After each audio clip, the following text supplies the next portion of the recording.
Apple Card is a different kind of cashback rewards credit card. You earn up to 3% daily cash on every purchase every day. That's 3% on your favorite products at Apple, 2% on all other Apple Card with Apple Pay purchases, and 1% on anything you buy with your titanium Apple Card or virtual card number. Visit apple.co/card calculator to see how much you can earn. Apple Card issued by Goldman Sachs Bank USA, Salt Lake City branch. Subject to credit approval. Terms apply. Hello and welcome to Navel Gazing. I'm John Dickerson. This is episode 6 of season 1. The notebook entry that begins our episode comes from Notebook 75, pages 8 and 9 from September 2021. It is not a quote or an observation or a useful number. It is a list of tasks. It reads, Reinstating the Pomodoro Routine. Start Marshall again. Write Brice. Send Laura the larger project list. Work on budget to get accounts in order. Meditation pillow upstairs. A fellow with that list needs a meditation pillow upstairs, and maybe one downstairs, and maybe one on every floor. You would recognize this entry in the notebook as a to-do list, and so it is, from that same period of entries in September 2021 that we have been looking at in this exercise of long looking. This set of directives follows my reminder to myself in the last episode to write an onboarding memo for my colleague Laura Doan. It affirms our speculation from the last episode that getting things in order for my colleague masked my deeper need to get things in order for myself. What do the items in this list mean? I will pierce the text with analysis in a moment, but in the largest sense, this list is a defeat. A droopy bike tire, a waistband with no tone, a list of 3 where a list of 2 would have been sufficient. Anyone who has wrestled with a to-do list knows a to-do list is a defeat. Why is this the case? Because for most of us, writing the items on the to-do list becomes the psychological stand-in for completing the tasks on the to-do list. It slakes our thirst to do something, and then, because verily it was a shallow thirst, we don't do the actual thing. Plus, as Julius Caesar did not say, doing stuff is hard. To keep ourselves from escaping the list's obligations by merely coming up with the list, we employ all manner of systems. Eunice Shriver, the philanthropist and John and Robert Kennedy's sister, reminded herself of tasks by pinning small notes written on scraps of paper to her sweater as reminders. Sometimes she'd forget that she was wearing her to-do list, and she'd go out in public, dappled with little bits of paper, which made her look insane, but which I resemble. There are a lot of you out there who find this topic interesting as well. Books on habits and getting your life in order shoot through the roof in the American publishing system.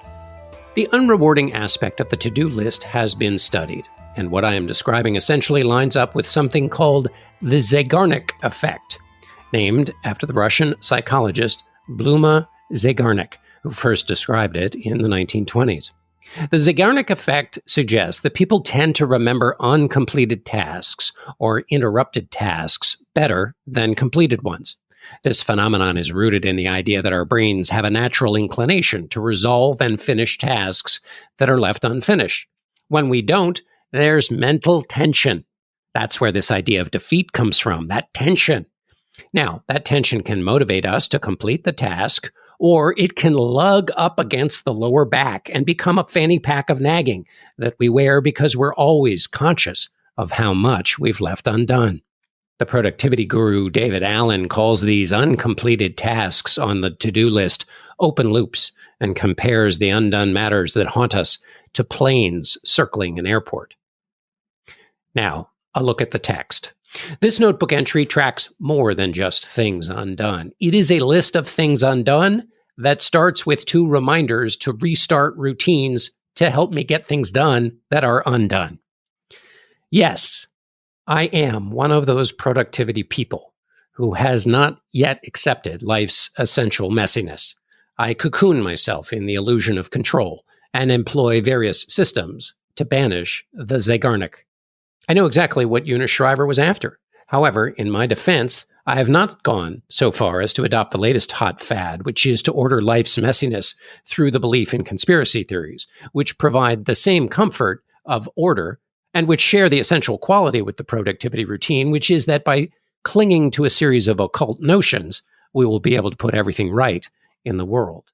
I read my first productivity book just after college, Stephen Covey's 7 Habits of Highly Effective People. I've read so many productivity books since then that a productivity book on how to arrange your productivity books would be appealing to me. So it makes sense that the first item in this list is a productivity system. For those of you for whom this is all a bewilderment, lucky you. How free and clean the air must be in your world without bother of productivity systems. How smooth the uncluttered passage of your days must be.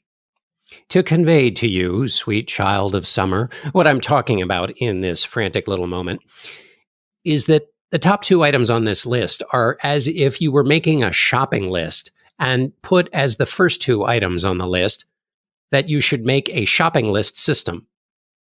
The first item in my notebook entry is reinstating the Pomodoro Routine. The Pomodoro Routine takes its name from the tomato kitchen timer. It's a well-known productivity habit. It goes like this.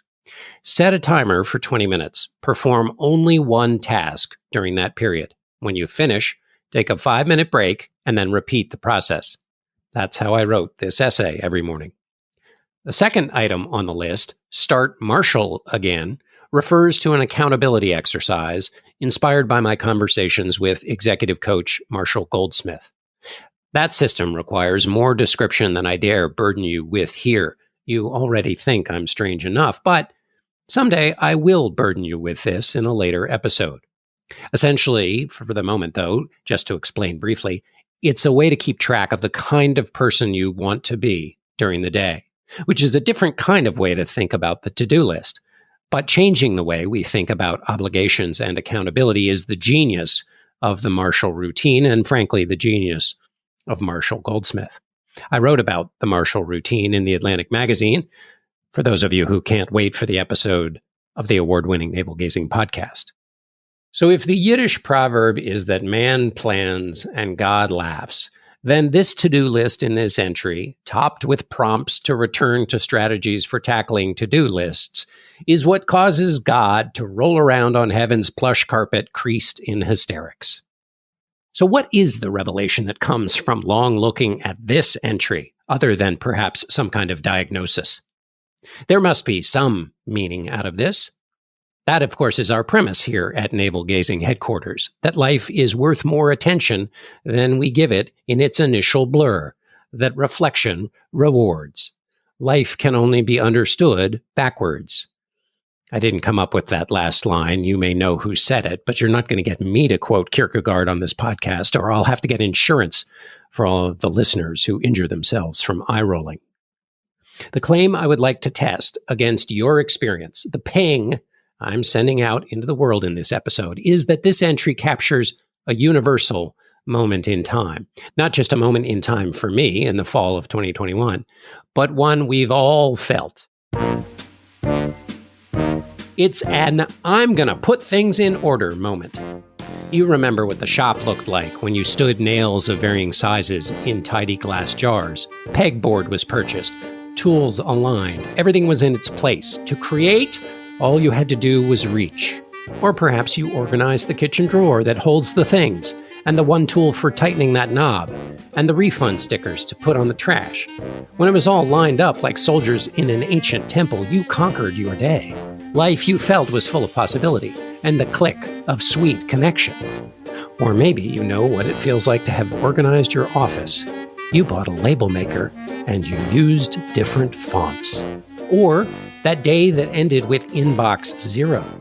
Before Darwin set out to write Origin of the Species, he ordered his 20 years of research in precise arrangement. And then, under the clarity of that order, he was free to change the world in that shed that he turned into a writer's studio.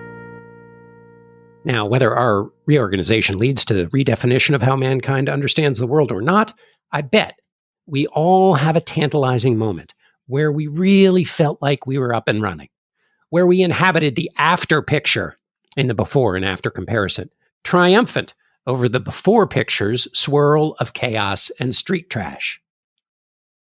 This notebook entry lies at the border between the before picture and the after picture, the margin of choice, where you stare up from the bottom of the pit where you find yourself amidst the dwindling bones of the defeated and the detritus of capitalism, the bus transfers, useless coat check stubs, cracked straws, and you decide, set your jaw, and declare that you are going to, through sheer force of will, spring up out of that hole and join humanity up there where you witness pedestrians purposefully ambulate through their day, getting 1% better with every stride. You are going to get your stuff together. In this fragile moment, life teeters on a knife's edge. It is the moment between buying running shoes and going running. Wait a minute, what does that mean? I was kind of letting you go along here, but where have the cracked straws gone, and why are you now talking in the third person? Okay, I will slow down and put myself in order. This moment I'm describing, where you decide to get your acting gear, is what a good citizen named Merlin Mann identified as the tension between buying running shoes and going running. Now, who's Merlin Mann and what gives him the standing to talk about shoes? Merlin wrote an insightful productivity blog called 43 Folders. The name came from David Allen's organizational system outlined in a book called Getting Things Done. That's one of those books I pressed on Laura Doan when she moved to New York, the topic of the previous episode.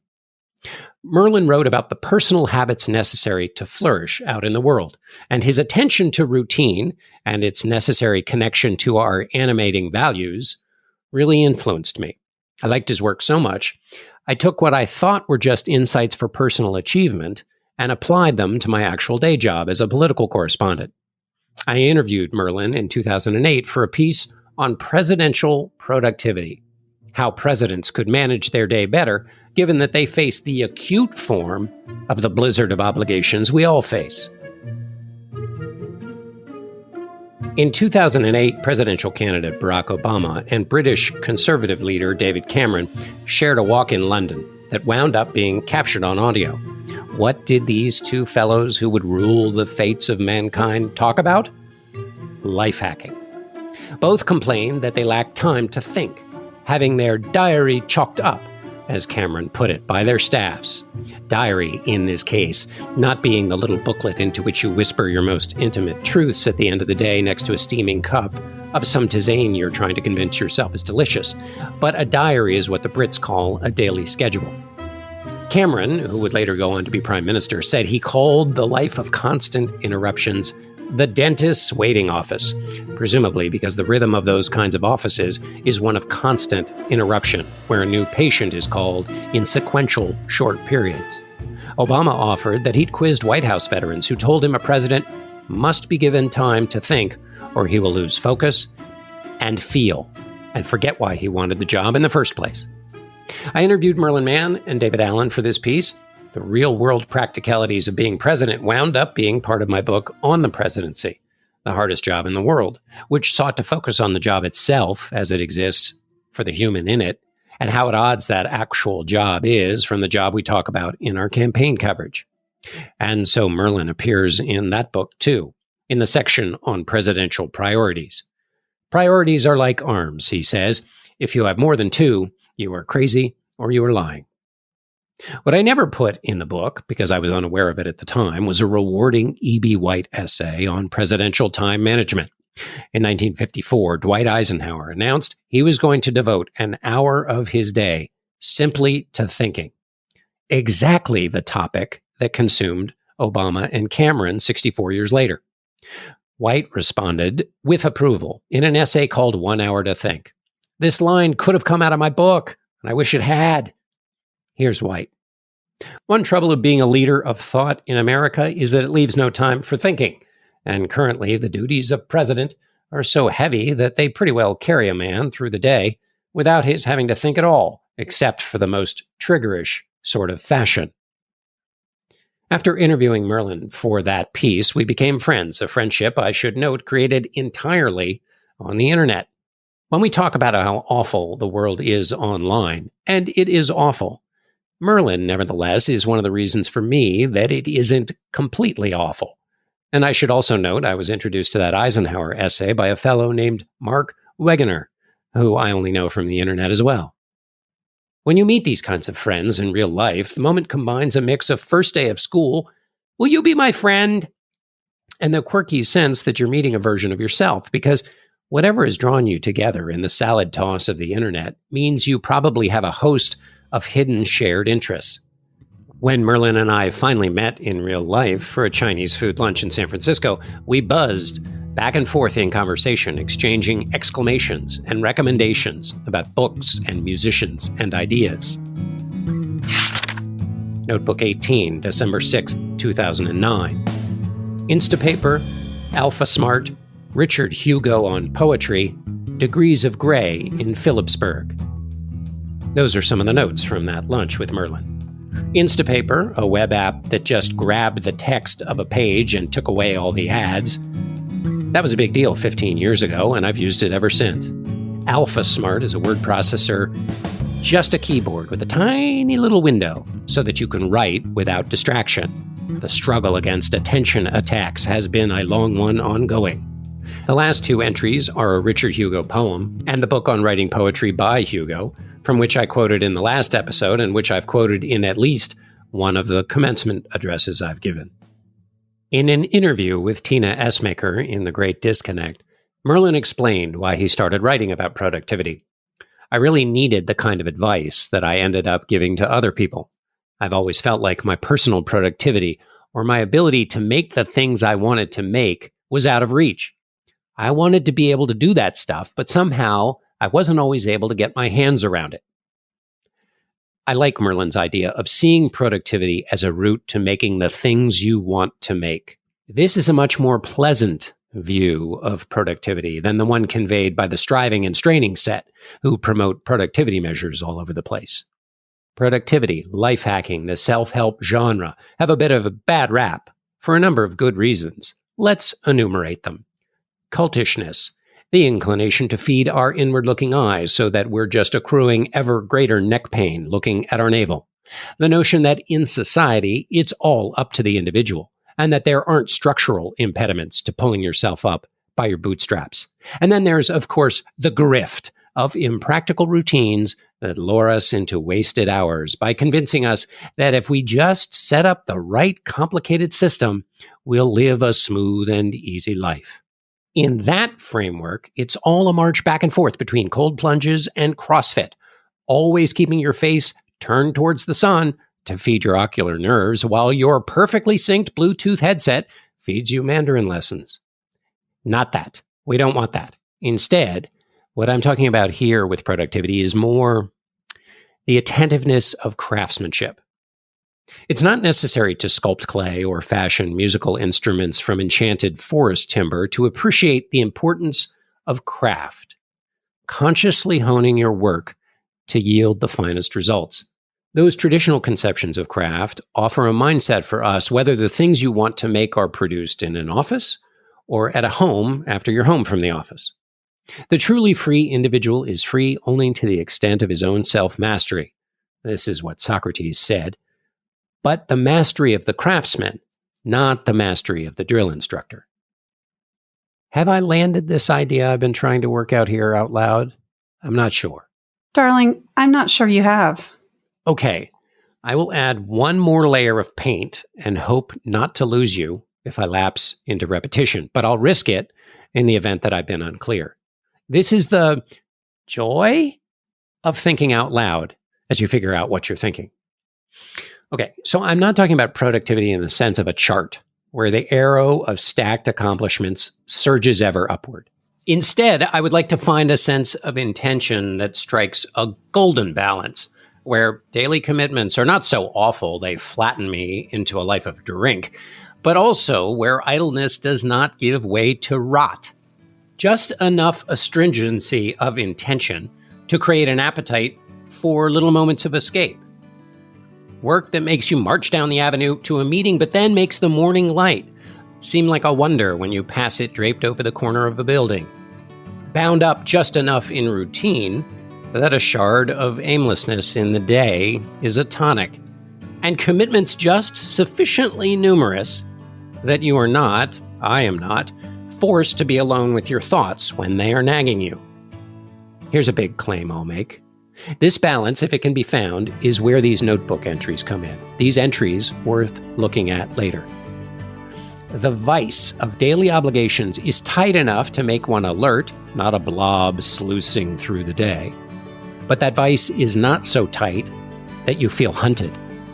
This whole podcast is a trust exercise that if you shape your days to allow for these moments, maybe what happens in those moments is worth a second look.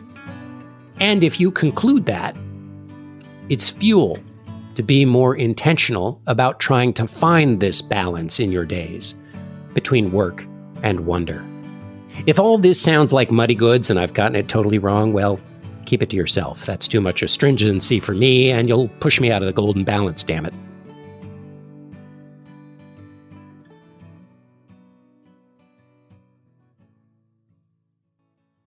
This episode is brought to you by Home Chef. I mean, what can I say? So we have now had a kind of a chicken tortilla soup. We've had pastas, meatballs. All of the dishes have been delicious. They come in these tidy little packets, which turns it into like a home craft project. And it's found that perfect equilibrium between not so much fuss that it's a big meal you have to create, but just sufficient engagement with the act of cooking that your meal is improved by the fact that you did more than just add water. We have really enjoyed our Home Chef meals, not just with how they taste, but how they get put together. For a limited time, Home Chef is offering listeners 18 free meals plus free shipping on your first box and free dessert for life at homechef.com/navel. That's homechef.com/navel for 18 free meals and free dessert for life. Homechef.com/navel. Must be an active subscriber to receive the free dessert. This episode is brought to you by Audible, the destination for thrilling audio entertainment.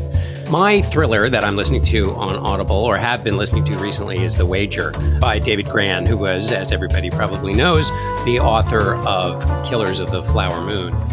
When you're listening to The Wager, the imagination does something, and I swear I felt like I was on the ship. I mean, that's also in part because the description of life on the ship in the various different levels and how they pass the days is so rich and detailed. Plus, it's an incredibly thrilling story of shipwreck and survival and the court-martial and the surprises.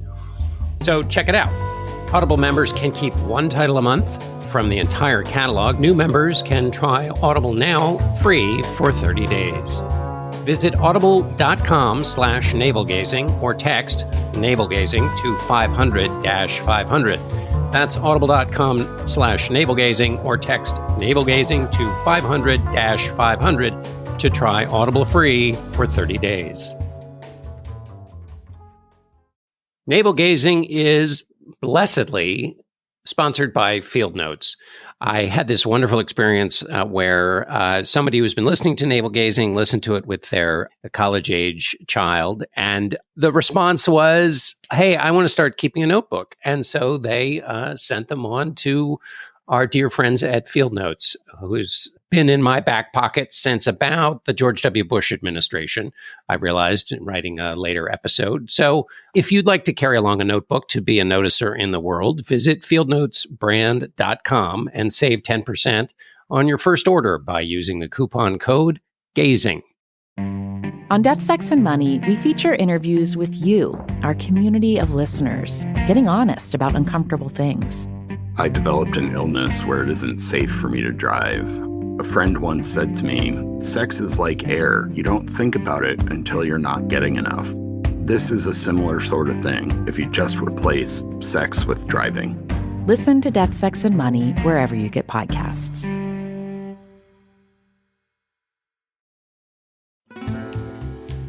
Can't wait for next week's episode? Listen to it now. Immediately unlock the next episode of Navel Gazing by subscribing to Slate Plus. Your subscription also gets you ad-free listening across all your favorite Slate podcasts. plus a weekly member-exclusive segment on the political Gabfest. Join now by clicking subscribe at the top of the Navel Gazing show page on Apple Podcasts, or visit slate.com/navelgazingplus to get access wherever you listen. Life as craft, living with intention, keeping an eye on what you do and how you do it, reminds me of one of Anne's professors, a man named Ernest Mead.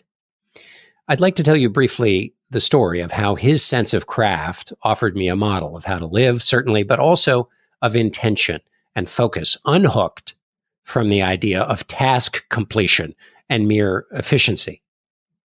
Ernest Mead chaired the music department at the University of Virginia and later taught a seminar to fourth years. That's what they call seniors.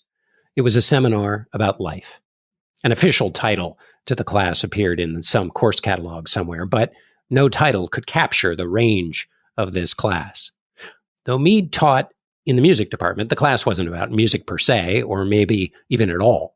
They met once a week for an unhurried seminar, sometimes sitting on the lawn at UVA, the way that seems only to happen in staged admissions brochure pictures. There, they would exchange ideas about philosophy, art, creativity, business, a distillation of the humanities education. In our course catalog, of course, the class is called Navel Gazing. The class met for defined hours, but Mr. Mead, Boots was his nickname, carried his lessons well beyond the chalkboard. He asked students what they truly cared about and encouraged them to pursue their dreams. Since his death, a fund has been set up in his memory to give teachers money for the purpose of taking students out for a meal.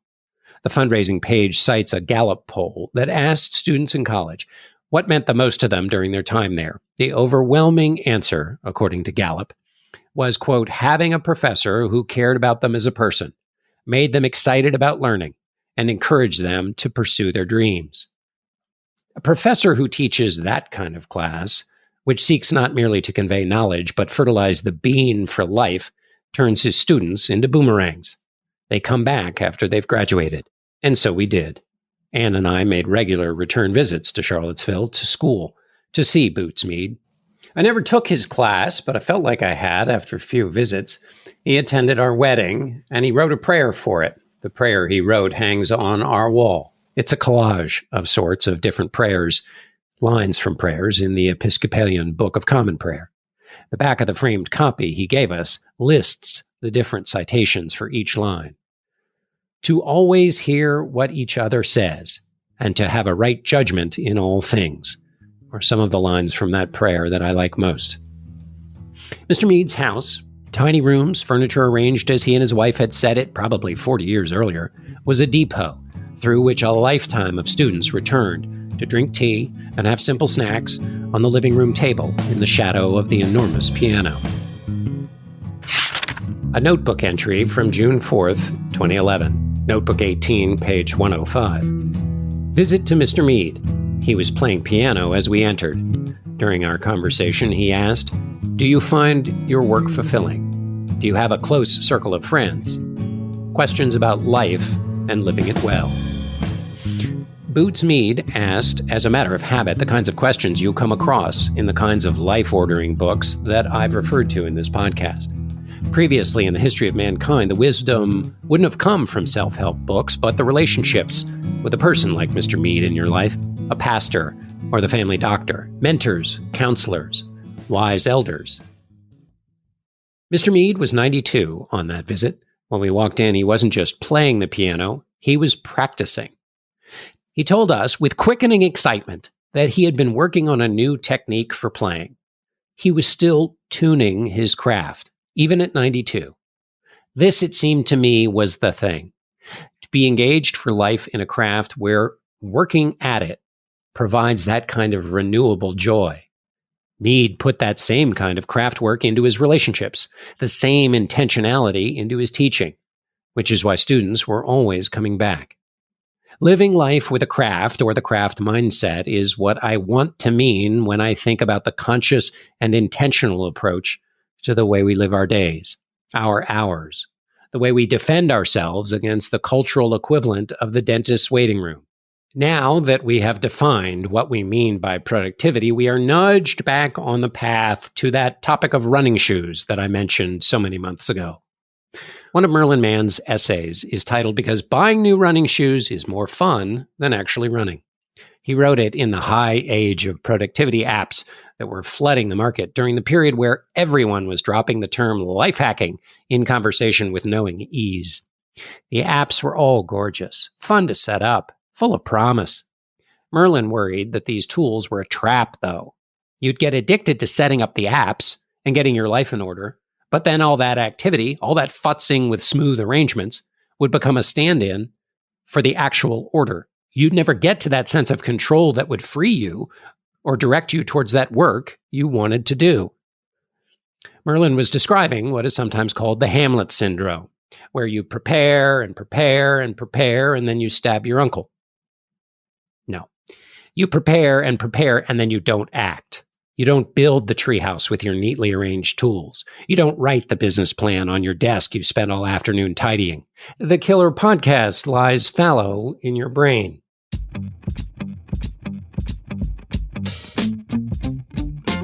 As you've already intuited, the running shoe equivalent is that you want to go running, but before you do, you watch YouTube videos about running shoes. You have special measurements done to fit your particular feet. You buy running shoe holders you've seen on Instagram because Instagram knows that you are obsessed with the art of running shoe purchasing. But when you buy the shoes of your dreams, you never go running.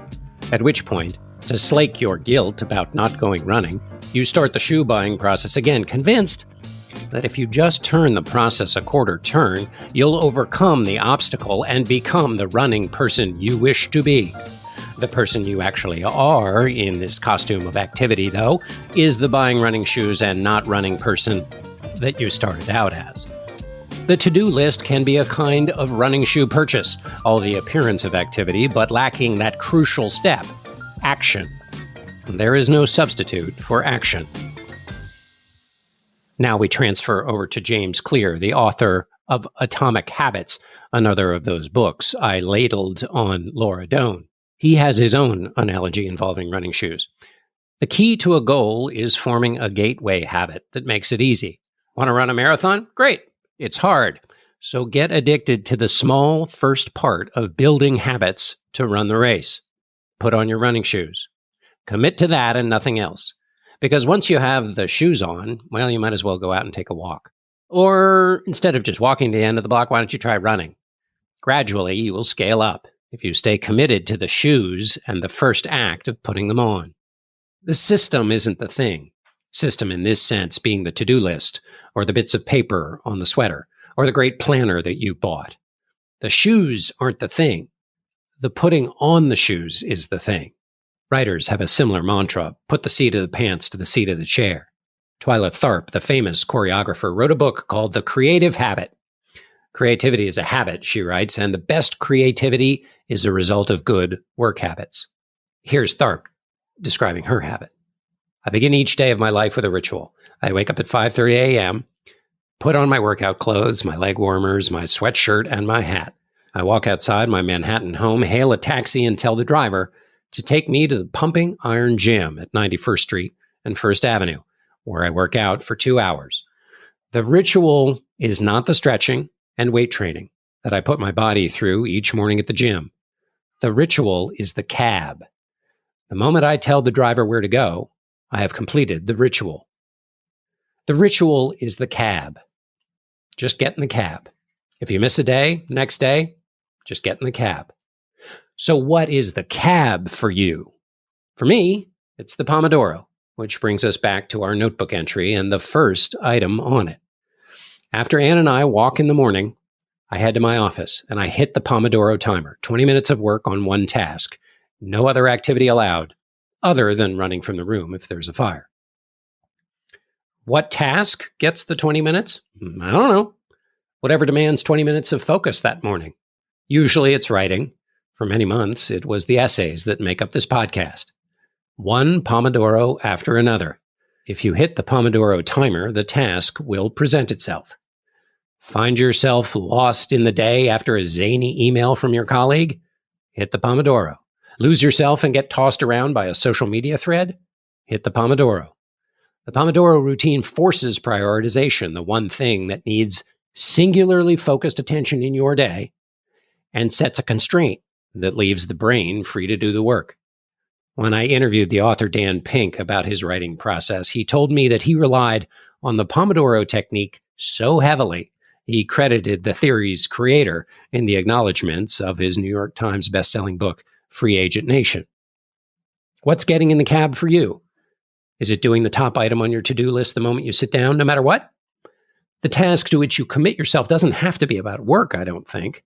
It could be that you put tending to your spouse at the center of your life, and getting in the cab is cooking breakfast every morning for the two of you. I bet that's a great life to live. In all the productivity books I've read, I have learned many useful skills, and there are no real tricks. You have to put in the work. Mostly, you have to do it because any good system is one that you write yourself in your attention to daily habits. That takes work, takes time, takes patience. But what is true of all systems I've tried, adopted, failed at implementing, is that they all rely on one skill: putting yourself in the cab. If you have work you care about, and in this case, the subject of the work is you, then you owe a duty of honor to yourself to put yourself in the cab, to play the scales on the guitar, to make the bed, to walk the lap in the park with your spouse in the morning, to hit the Pomodoro and do whatever it is that is lucky enough to get your precious focus and attention.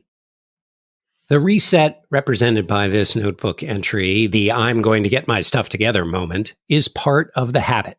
Because sometimes you fall off the bandwagon. You flop out of your systems. You haven't gotten in the cab in ages. That's what this notebook entry appears to me to be, a reset. And when that moment comes, low stakes are indicated. Restoration comes not through a grand opera of activity, but a single act. When you're at the bottom of the pit, the way out is getting in the cab. That tiny moment, that choice to act, is the key to any system aimed at improving human flourishing. And in chaos, if you build a habit of just doing that small starter habit, you've built the most useful habit. One more stop before we head out the door. Productivity is a practice in the way that all craft is a practice, but also in the way that meditation is a practice.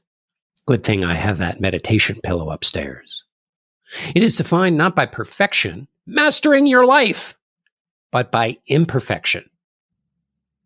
I'm introducing this notion to temper my initial assessment of what this getting your life in order notebook entry meant. I judged it too harshly at first to be useful. I saw it as a self-delusion. I see it more softly now.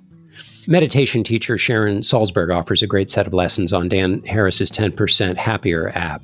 In meditation practice, she explains, the mind wandering isn't a failure. Rather, it's a necessary part of the practice itself. When your attention drifts away to distractions or tangents, you gently bring it back to the center. That return, that recentering yourself, trains the muscle of focus. You need the distracting and the wandering to develop that muscle. The distraction is the weight that builds the muscle. Not a bug, the mind wandering, a feature. And so in that sense is the impulse that was behind this entry. Fall off, get back on. That's the practice. Get in the cab. Hit the Pomodoro. It was wrong of me to conceive of this notebook entry as a defeat, as I did upon first looking at it. It's just the normal way it goes in life as you're nudging yourself back on course. It is an entry that focuses us on the fact that life is small nudging back on course.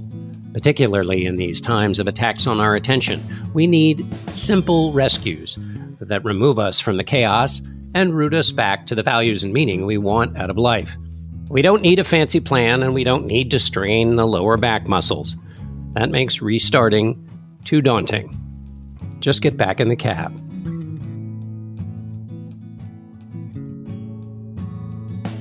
That's it for this week of navel gazing, or as the Irish say, what are you on about now? In episode 7, we will explore the spaces in which we do these things being living.